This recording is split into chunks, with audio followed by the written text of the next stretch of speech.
Hello, everybody, and welcome back to the Apple Box Chronicles. My name is Peyton Buto, And I'm Adryon Thomas. and today on the ABCs, we are taking you from A to Z on Backrooms, the new film directed by Kane Parsons from A24, 20-year-old Kane Parsons, Yeah.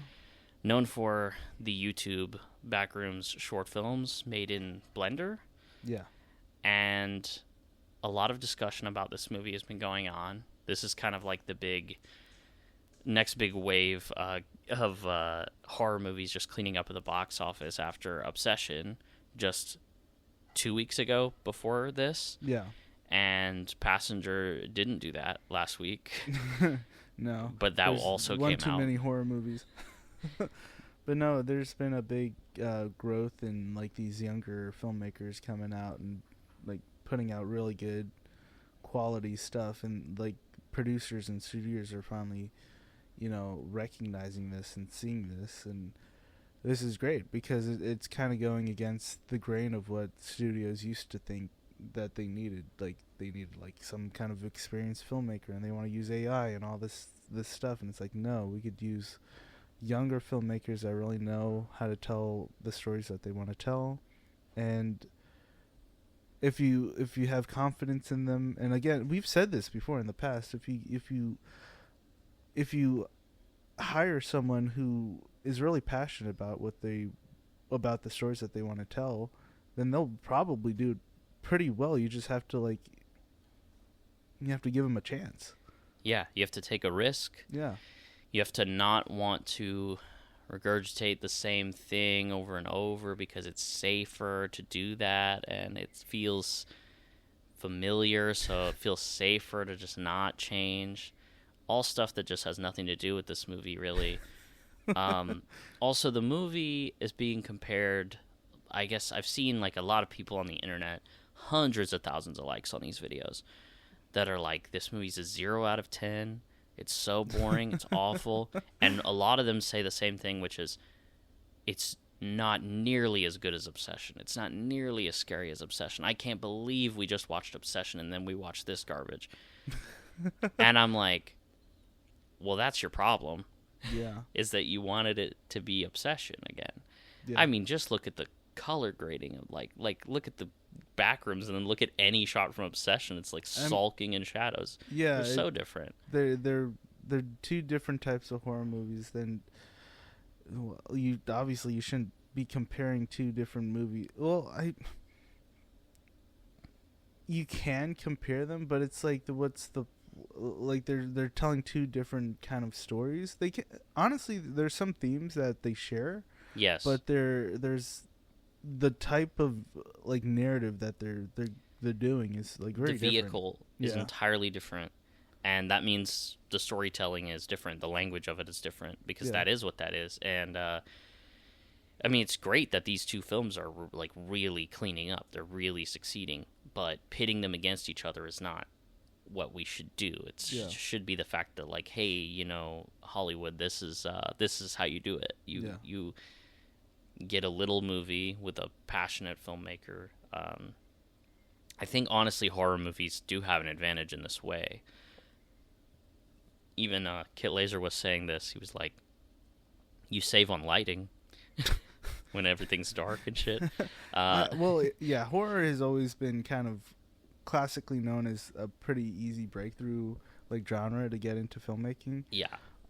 Because, you don't really need a lot of, I guess,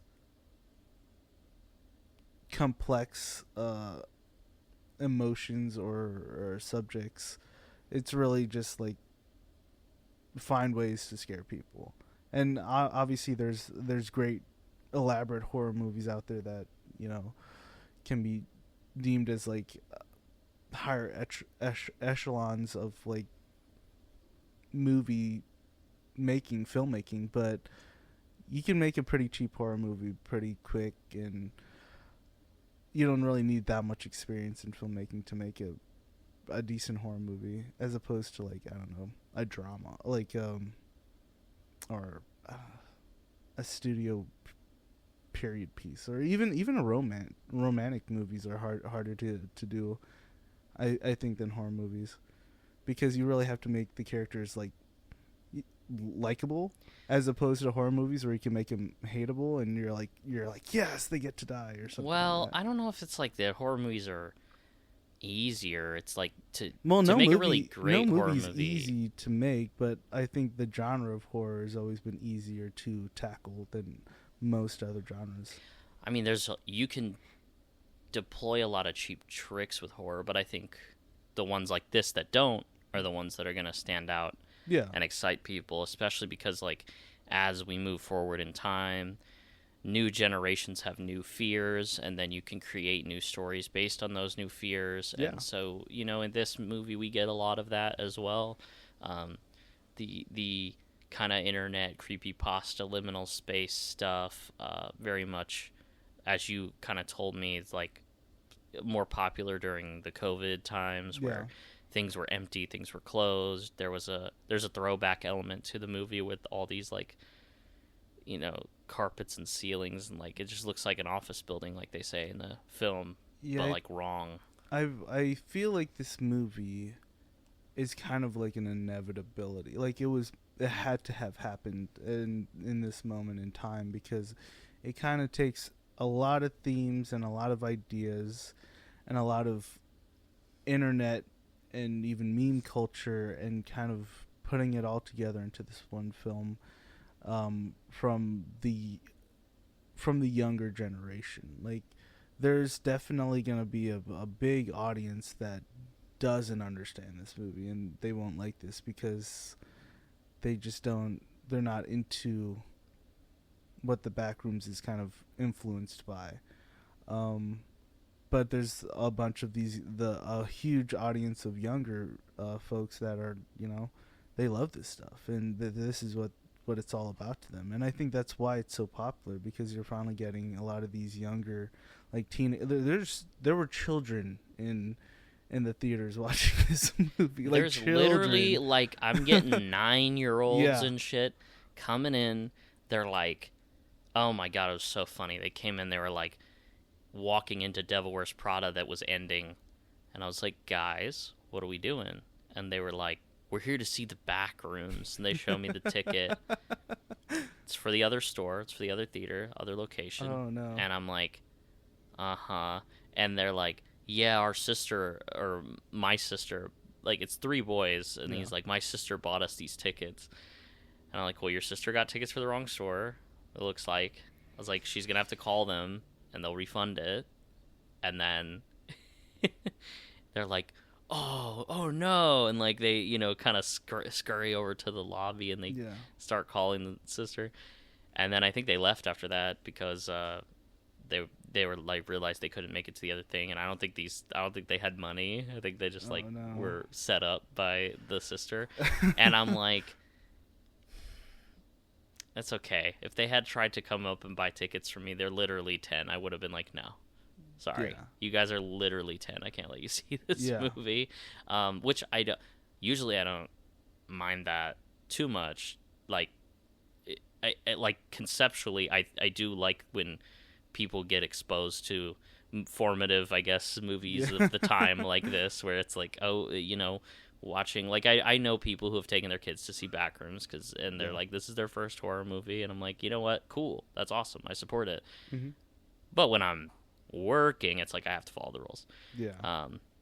No, I mean, I've been watching rated R movies like my entire life. Like, for me it was a bigger thing. I didn't see rated R movies in the theater till I was like 13, and maybe at home I was allowed to watch them supervised. I mean, I remember watching pretty rated R, like pretty gruesome stuff at a young age, but I was also at a young age, was taught like pretty early that movies are fake, like they're not real. Well, for me is more specific. Like, if it was gory, I think it was more acceptable. But if it was like if there was too much like sex or nude, then my parents were a bit more cautious about that stuff. But if it was like bad language and a bunch of bloody action or whatnot, it's like they didn't really care. They were just like, don't do that.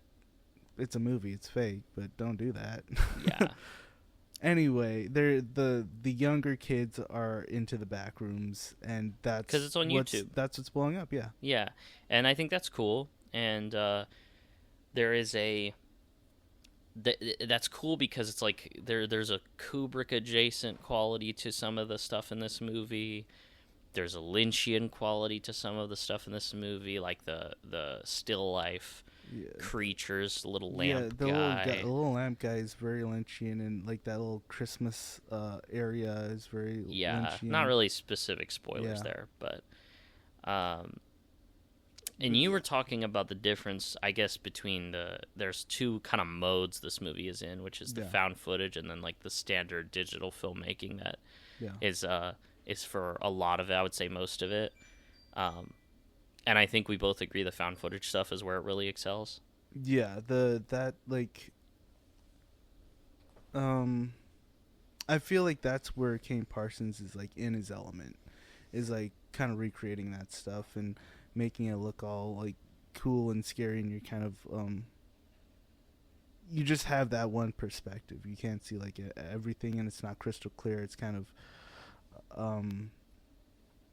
it has that layer of that, that VHS kind of look to it that really kind of hides a lot of the details, which makes it more horrifying because you don't know what you're really looking at sometimes. Yeah, there's a part where you think you're seeing like a severed head, but it's not, or like something's looking at you, but it's not. Yeah. It's very creepy, and also every time the camera turns, like you never know what you're gonna see. But I do think it's a cool contrast between those two modes that the movie has. But I think the movie's stunning the whole time, and the lighting and the production design are really great throughout. But I do think that I guess you could say Kane Parsons is less interested in the more traditional filmmaking side of it, and that's where you can feel kind of his more of his influences coming in and less of his own voice. Well, for me, when I was watching it, every time we were outside of the back rooms, or at least outside of that building, like when we have like flashbacks and a few other moments, you could definitely tell that this production was kind of overhauled by Osgood Perkins' team, like his editors, his score people, his cinematographer for sure. Like there are moments in which I was like, "Oh, this looks and feels like an Osgood Perkins movie." There's one jump scare that really does feel like that. Yeah. Am I saying that it was directed by Osgood Perkins? No, I'm not. It's still like I'm not one of those people who are like, "Oh, Kane Parsons, it was ghost directed because a 20-year-old can't direct a movie." That's not what I'm saying. I just don't think he's as interested in those moments, in those scenes, as when we are in the back rooms. And so I think he probably just gives more freedom and leeway for his like cinematographer and his editors to like work in those scenes. Yeah, that makes sense. Yeah. But yeah, very very much if you're into Osgood Perkins films, like this has a bit of an element to that. I think we should just get into the spoilers now. Yeah. So if you have not seen the movie, come back later. I mean, we both like it. We both like it, go see it. Yeah. And we get this like monologue. It's basically the thesis of the movie. And this was one of my kind of nitpicks when I first saw it, was like it's just too upfront. Like it's like it kind of explains the entire movie immediately. Not in a way where you look back and you're like, damn, that's the whole movie. But it's a way where you're watching it for the first time and you're like, so that's what it's about? Yeah. Cool. And then the rest of the movie, you're like, that's just like that monologue. Yeah. Uh-huh. Yeah. Yep. But I think I actually like the repeat viewings better because I did get more, like, the little details really shined more. And I did feel like I was learning more about the characters that I didn't pick up on. Specifically Clark, I think he's more interestingly explored. I think, for sure. Yeah. I think Mary, unfortunately, does kind of feel a little half-baked in her character arc. Yeah. I guess we might as well just talk about, like, the things we don't like at this point, because I feel like that's kind of one of the bigger... I mean, I like this movie way more than you. I feel like it was that. Yeah. Maybe just... some of the familiarity of the more traditionally shot scenes. I feel like it could have kept a little more of that weirdness going. I would have liked it a little more, but I think honestly, repeat viewings, I've come to accept these kind of shortcomings, and I think that the movie overall is very, to me, enticing, and I would watch it a fourth time. I would continue to go back, because it is almost like the Backrooms to me, where it's like I just want to find out just a little more. I would, which is maybe that's bad. Now you've seen it in 40x. I think I would, if to watch it again, I would watch it in that format. It is a fun format to watch it in. But again, I don't hate the movie or anything. I do quite like it. I think not only myself, but I think other people have overhyped this movie for me, to the point where it's like I thought it was going to be some kind of great, new, groundbreaking masterpiece from like this 20-year-old. But to some people, this is. But to me, I was just a little underwhelmed with like the final. Yeah, I think product. If you view it as just another horror movie distributed by A24 that's with a new talent, or an upcoming talent, you kind of just like watch it and you're like, oh, really cool stuff, cool. But it's like when people are like, no, this is so significant. However, I do respect that people have a connection to this material, that maybe they feel vindicated by this film, or the opposite. I also feel that this movie is, and honestly, it almost, I do think it had to hit a certain level of freshness to its delivery that I think it does do to qualify for this, but in a way it like was always kind of destined to be this, where it does feel like it is a part of the movement of horror and of filmmaking in general that we're seeing, of like, people who grew up, who are my age, who grew up on the internet, and they have the internet sensibilities, they have the internet fears, and they're able to like play on those. And it's like, these are the people that I think should be telling stories about the fear of the internet. Yeah. We don't need like people that know it firsthand. We don't need Countdown, where it's like I haven't seen it. But Countdown is like a perfect example of like a movie about, oh, isn't it so scary that like there's apps for everything, and like there's an app that tells you when you're gonna die, and that's like so scary. And it's like, well,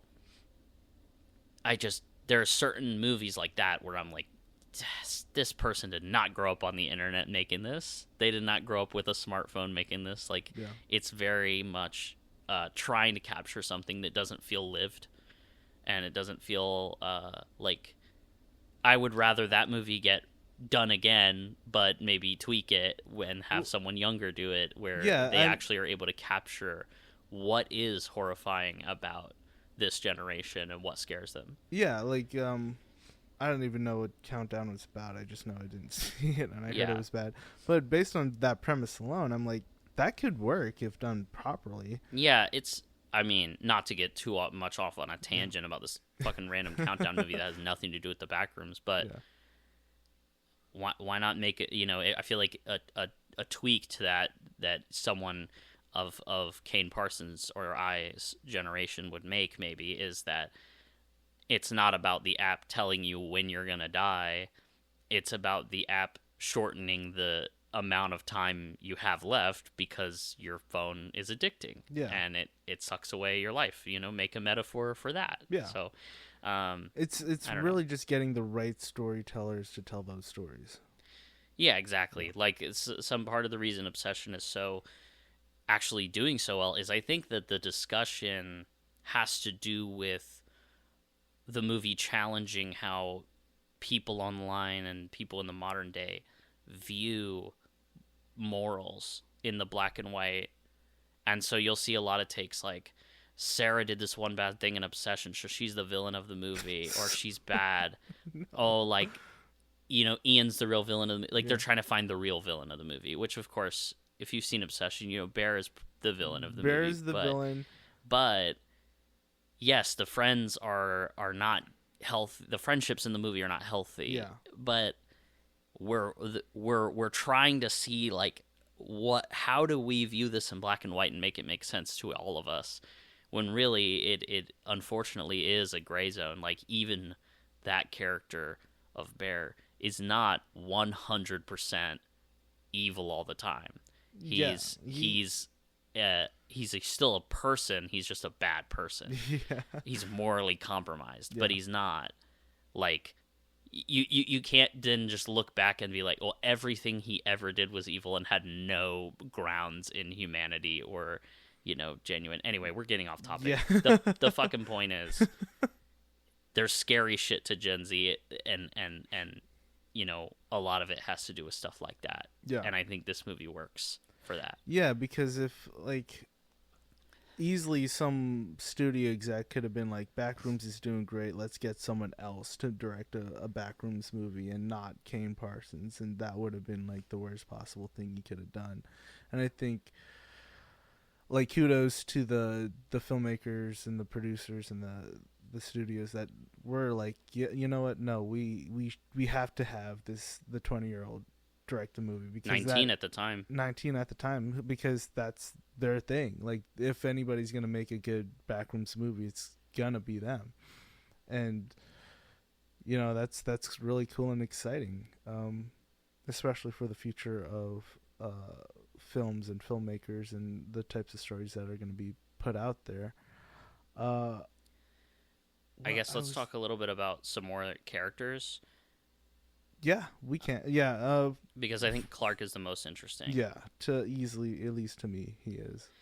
And I think he's scary because he's real. Yeah. We've all encountered a bitter divorced man of some kind. So before we get into this, I think this is another issue. So the actors are great. I love the actors. They are great in this movie.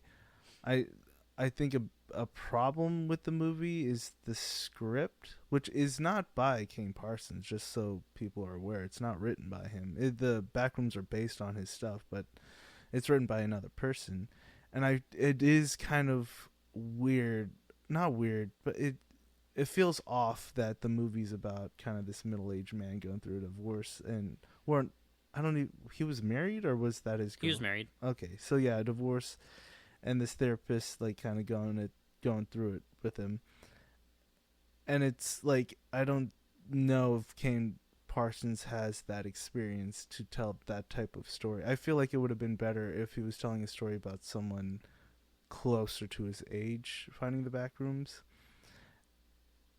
And because it just, at least to me, by the third act, we kind of, like, we're getting to some weird kind of iffy moments with the characterizations and part of what this the dialogue of the script. We'll get there later, but I just wanted, it feels weird that he, like, the main characters are having these, like, problems that feel, I don't know, it just doesn't feel as genuine to me. Yeah, that's fair. But yes, Chiwetel Ejiofor is Clark. He's great in this movie. I do think he's the better of the two main characters. Well, yeah, I just think the film gets so much more runway with him. Like,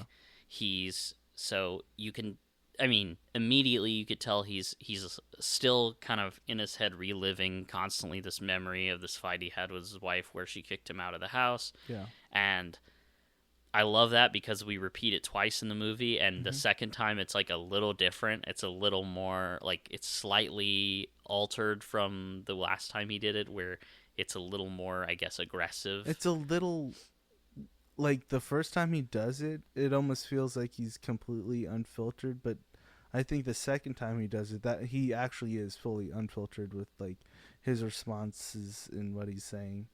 Because I think even in the first time, he's kind of holding it back a bit. But at least at first. Yeah. But, yeah, it is interesting that he doesn't take any, like, sharp turns in, like, in his wording or his reaction. It's more subtle. which is Yeah, well, cool. I think it's it's like the Backrooms. It's like he the more you repeat the memory, it just kind of warps itself and changes just ever so slightly and becomes wrong. It's like the same thing as if we cling to a memory that makes us feel angry or that's traumatic for us. It's kind of just like eventually it just you just become part of it. Like you just live in that memory and it changes. Yeah, it's kind of like that. The whole idea of the looping of like the Backrooms, but also inside your own mind, like you go over it over and over again. You rememorize this thing over and over again to the point where it's like, well, did I even memorize that like properly in the first place? Like, is it actually how I? It starts to reveal how you view yourself and others when you are farther removed from an event and you're recalling it repeatedly. Like your biases will start to sink into it as well. So yeah, again, kind of like the Backrooms, you walk in there and it populates with all of your memories and all the things you think. So it's like, I think all the wrong stuff in there is just the fact that like our brains don't retain everything perfectly. Like, for example, when you have a dream, apparently like all the faces and people in your dream are really people you've seen. Yeah. But your brain just kind of stores the memories and accesses them in your subconscious. But a lot of people in your dreams will be like fucking blurry or like fucking, you can't really make them out because your brain doesn't fully have the clear image of them. It's someone you passed by randomly. Yeah. So it's like all the stuff you see in the Backrooms. It's like, yeah, it's wrong because your brain can't generate a perfect image of that person. Yeah. So it has to be this like goblin man with like 3 eyes. Yeah, but they also are like still life, and Clark compares them to furniture, and he sells furniture. I think what's really interesting is the fact that there's an idea of clutter, and he lives amongst the, I guess, clutter of his life. I mean, he sleeps in the furniture store, so he's kind of surrounded by all of this clutter that's not going anywhere. He literally can't sell the furniture.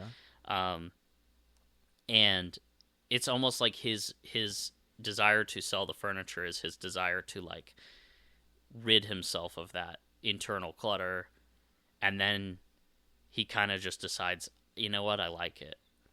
I don't want to change, actually. Yeah, well, we were talking about this, and I was like, well, I think the reason why he takes the stool out of the Backrooms and then much more stuff is because he's trying to declutter the backroom, almost like he's trying to declutter his own mind. Mm-hmm. But it only makes it more...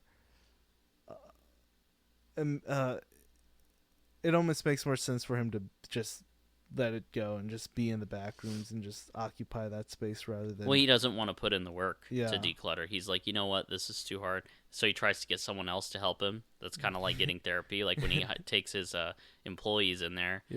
Which also shows how lonely he is, that he has to turn to them for help. But it's like it is almost like a metaphor for like his character arc, which is like I suck someone else into the problem, then they're kind of dealing with it, and then I just decide, you know what, fuck it, I don't want help. I just want to live here.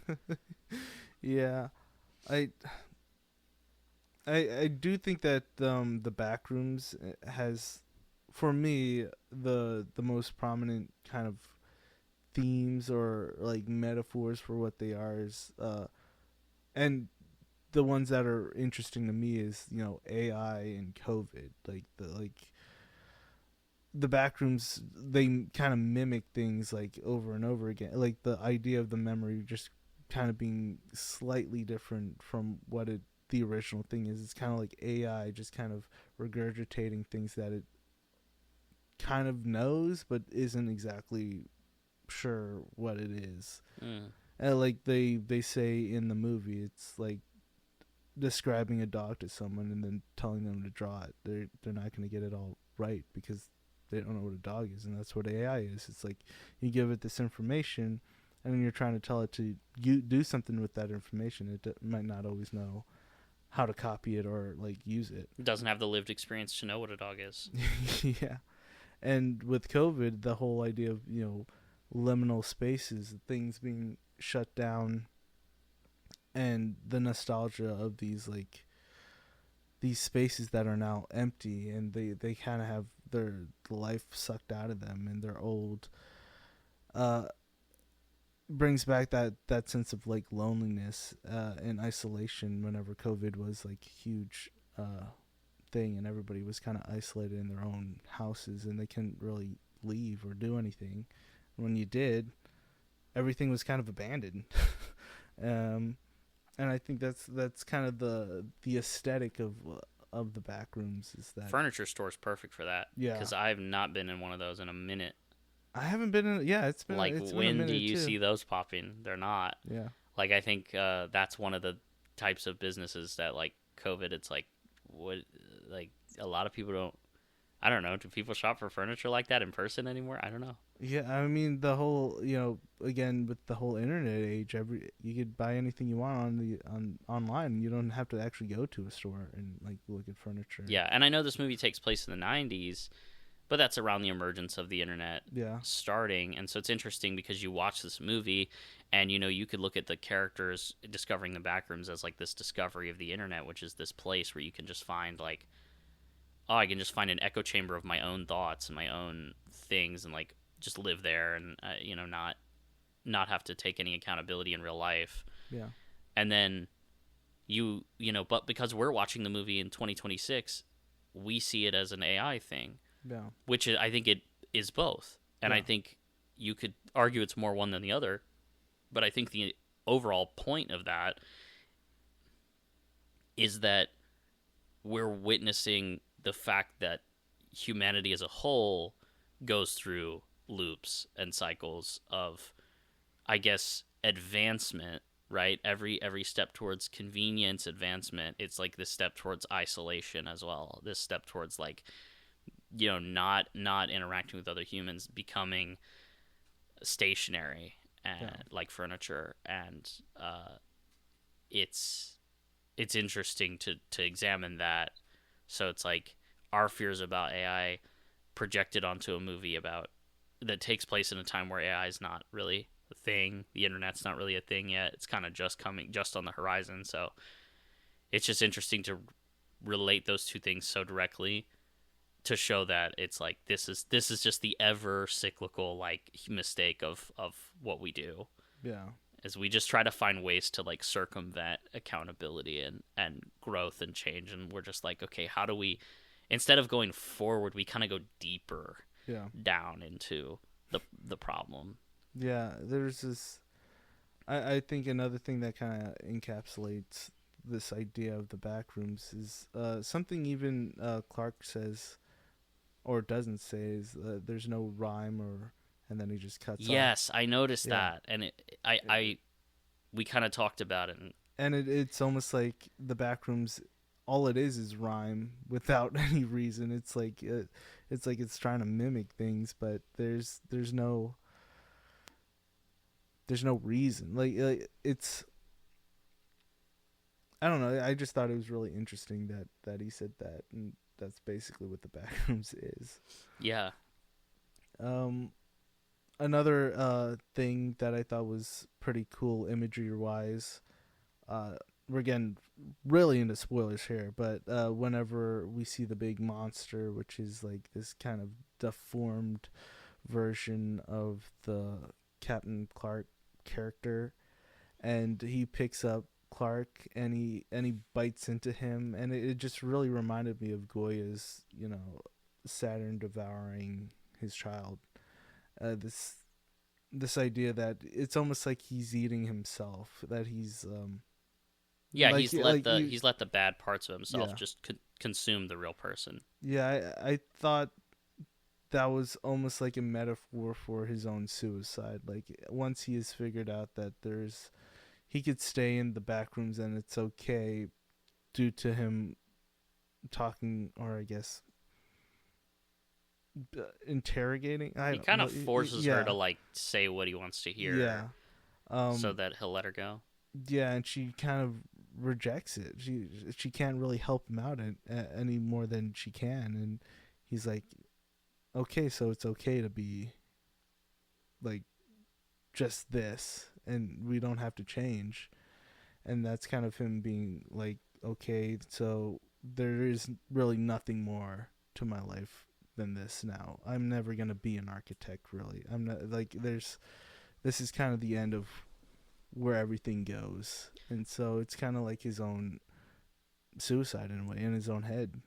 I do love um, the idea that he wanted to be an architect, because it's like he wanted to design his own physical spaces, and in a way the Backrooms allows him to do that, but it just it's like it just populates all the physical spaces with his it just puts him everywhere, Yeah. you know. Yeah.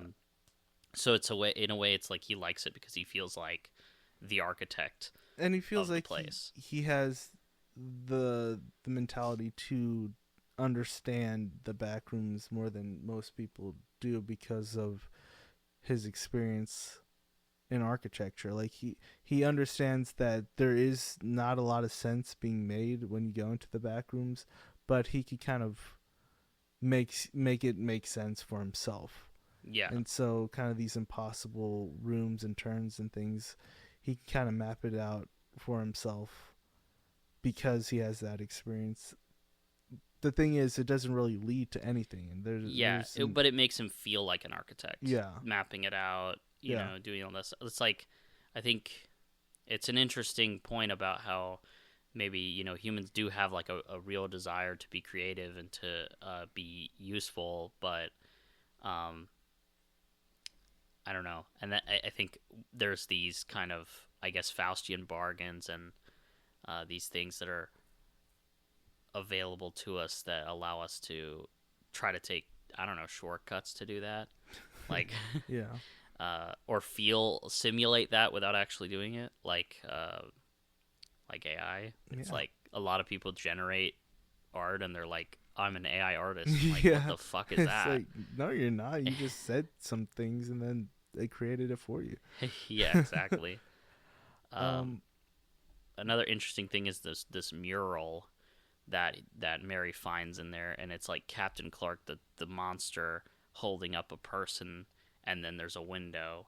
Yeah. And what Mary always says is like, find the window within to you know, unlock change and step out into a new version of yourself. And I think what Clark does is he kind of misconstrues that message. He kind of like takes it and he twists it, because that mural is like the monster lifting him up to a window, and I think he sees the Backrooms as the window. He's like, oh, I found the window. Like, this is I'm not coming back. I'm just gonna stay here because this is this is the best version of myself. Yeah. Is the one who can rule over these thoughtless creatures in here that I can eat. That's also just like such a like how did he know that he could eat those people? I know. That's so it's crazy. Super it's weird. Like, you had to have, like, I don't know. Maybe he was in there for so long that he was like bitten hungry into one. and he didn't want to leave, and he was like, what if I just cannibalize these things that don't move? Yeah. And then he realized, damn, they're just cotton candy. This is crazy. And he's like, well, now it's like, oh, okay, so I can live amongst, you know, furniture that look like people, and, you know, I'm in charge, right? And they sustain me physically. Yeah. So I can just live here forever. Yeah. It's just, but it also just shows how gone he is. Like, he's just so gone. And the thing is, like, I do think it's interesting how there's the mural has this like poem on it almost, and it says something, I don't remember it exactly, but it says something along the lines of like, this floor plan is like all wrong, the roof is wrong, it's and like I don't know. Tables don't bleed or something. Well, that's another part of it. Yeah. Which it's like, I don't know who signed the plans, but the handwriting looks like mine. So it's interesting. It's like,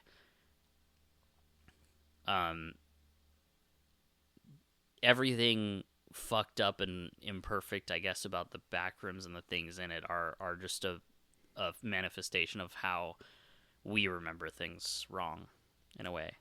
So it's like, I guess it's kind of this idea that, you know, if we only pay attention to regurgitating the same things and going through the same cycles, we're just kind of creating like wrong versions of the same things. It's never, we can't perfectly replicate something that is a memory or doesn't exist. Yeah.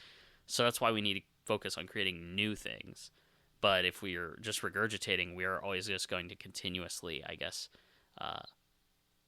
just twist things and make them wrong. Yeah.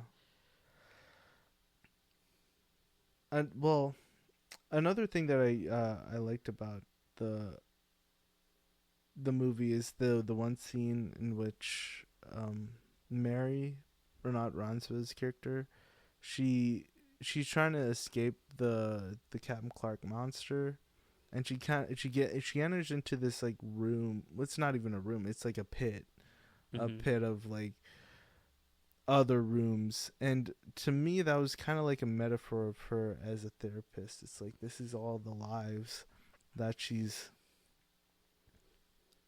trying to fix, but they're all in their own certain back rooms. Everybody has a back rooms version of their lives and their brain. And it's like this pit of despair that it's like she can't fix everybody's like problems, but she could fix her own. She could find her own window to go through. Yeah. I don't necessarily know what that means for what they're saying about, you know, therapists. And it's like, I think it's just saying that some people do not want to be helped. Yeah. And that's not a reason for, I guess, us to suffer as a result of someone else not wanting to be helped. Yeah. But I mean, there's definitely a sadness to it. Like, I don't think it's fully triumphant or saying that that's right. I think it's just saying that that's a sad reality. Yeah. For example, she uses her cement handprint, like the trauma, to literally break free of the Captain Clark monster and defeat it. And then she runs away, and she's in this tight corridor, and he like reaches out, and it kind of looks like he's like pleading one last time for her help, and they kind of look at each other, and then she decides to go the other way, and then immediately she gets scooped up by Async. Async is kind of like, it's, to me, it's kind of like a metaphor for like these big AI tech corporations. I think it's any corporation. Yeah. It's any corporation that's like, you see they got a big grant, they got a big funding earlier, and I think it's interesting that also that during that scene he's watching the Never-Ending Story for a second, and that I think plays into like what I was saying about this is just the never-ending loop of what humans do. But they get this giant piece of funding, and it's clear that they're an MRI machine making company, but it's clear they're not using it for that. They're using it to study the back rooms, and that just shows there's a lot of companies in real life that are getting funded just to continue advancing AI or trying to use AI in whatever the company sees fit to try to, you know, just they just feel like they have to. They're like it's so pervasive and prevalent in like the world that like it's like what all the rich people say. They're like, it's here, it's coming, we just gotta be careful, but it's here. It's here whether we like it or not. And to me that reads just like Mark Duplass' character at the end being like, it's like the most important thing in the world, and I'm more sure of that every day. And then he's like, but I don't understand it. I can't describe it. Yeah, when he was doing that whole thing, I was like, he's talking about AI. This is like, it feels so obvious that this is what's happening. Like, companies just they're so fascinated by it, but they don't even know how to use it or utilize it, or if it's good or not. Yeah, and I also find it very interesting that it is a MRI based company, because that's what MRIs do. They scan your brain. They see what's inside of you. They see what's inside your head. And the Backrooms is kind of like this manifestation of that. Kind of seeing inside someone's head, kind of this looping of ideas and moments and things and memories.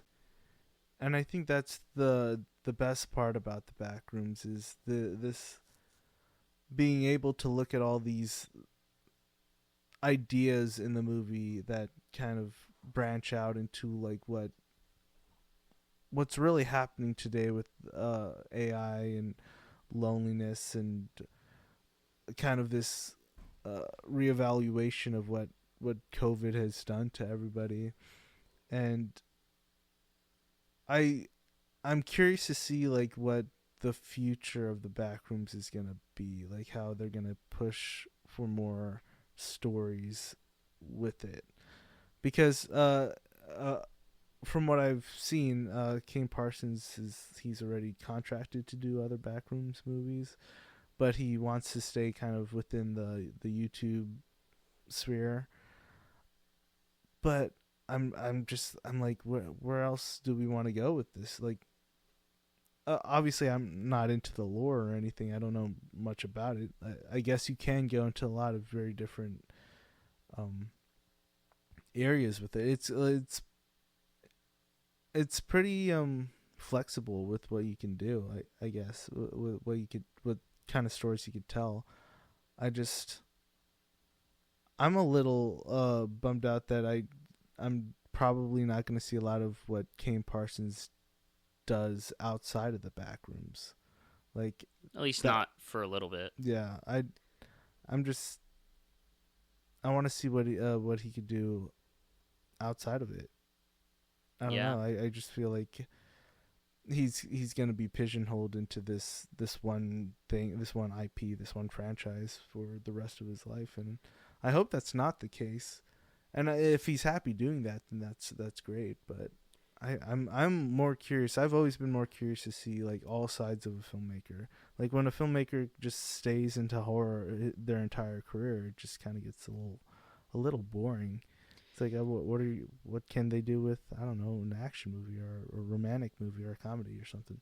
Yeah, well, certain people are happy about certain things, but Yeah. I think I think I want to see everything that he can do because he's super talented, clearly, and he's young though, so I feel like he's got a lot of time to show what he's got. So, really exciting stuff all around. Yeah. Even if you don't like this movie, I think it there's a lot to chew on. There's things to be excited about. There's things to enjoy about it, and comparing it to another movie like Obsession just doesn't. You're missing it. You're missing a lot of it. There's also like pretty, like some of the scares are pretty decent in this movie. Like there's the one where the Captain Clark is just standing in the back and he's just kind of frozen there for a second before he starts to move, and then you're like, oh, there he is. And your brain just doesn't pick up on him at first. It's really scary. I thought that was pretty great. I also did like the cut of her right after this moment where all the gas goes off and she's like kind of dozing off, and then she wakes up and it's like right there. Oh yeah, right behind her. I thought that was pretty good. I saw it coming, but I was like, it's gonna be right there, isn't it? And it was. And I was like, yes, it's pretty cool. And the ending is like quite ambiguous. I everybody that I've talked to, they're just like, what does it mean? And I'm like, well, I think it means that this is now another memory in the Backrooms. Everything is. Yeah, but she's also a piece of furniture in the Backrooms. Yeah, she's just another forgotten, kind of forgotten memory. Just she's clutter. Yeah. Yeah. I wonder if when they do like some sort of sequel or spinoff, if we're gonna get some sort of backstory of what happens to her, or if we're gonna go into completely new people or stories. They leave a lot of room for exploration, so we'll see. Yeah. Good movie. Good movie. I think. I don't know how long this episode's really gonna be because we had so many technical difficulties. It looks like it's about almost an hour, but there's probably gonna be some parts that are cut around. Yeah. Oh, man. But let us know what you thought of the Backrooms. Well, what are you gonna give it? Well, I was getting there. Oh. I honestly, after the 3 watches, and the fact that it stays on the mind, and I just, like, I kind of really want to, it's like one of those movies that I really want to talk about, but I just have it's kind of overwhelming. I kind of have trouble talking about it, because of that. There's just so many different ways to go about it. I think that's what's great about movies that are a little bit ambiguous, is that you could go into all types of different ideas. Yeah, it's like infinite. Yeah. So I actually am gonna give this 4.5 out of 5 apples in the box for me. I think for now I'm gonna give it a 4. Ooh, okay. 4. That's higher than I expected. I mean, it's a great movie. It's really, really solid. There, obviously, I've said there's a few flawed things about it that I don't personally love about it, but like for a 20-year-old making a movie based off of his own stuff that he did on Blender, like it's pretty well done. I just like that it authentically translates a lot of what's scary about that to the big screen, and it does it less so than maybe I would hope, because it does have like some extra things that make it more of a movie. Yeah. In a typical sense. And I almost wish that it was just like kind of punishingly experimental. Like, I just wish it was just like, I do, you know what? I do also wish that were the case. Like, if the whole movie was like that kind of POV camcorder kind of stuff, that would have been like really interesting. But I think it balances being challenging while also being somewhat digestible and being having like the character arcs. Like, people are already saying the movie has no plot. There's so much less plot you could have, in my opinion. There was too much plot. Get it out of here. Honestly, like the movie could have just been like just roaming around the back. Yeah, I would have loved it. I would have been like, no way they put that shit out. Let's go. Yeah. But no, I get it. It's balanced, so it's a nice challenge for certain people who aren't initiated with like the liminal space horror thing, but it's leans a little safer sometimes. So like that's my only kind of gripe with it.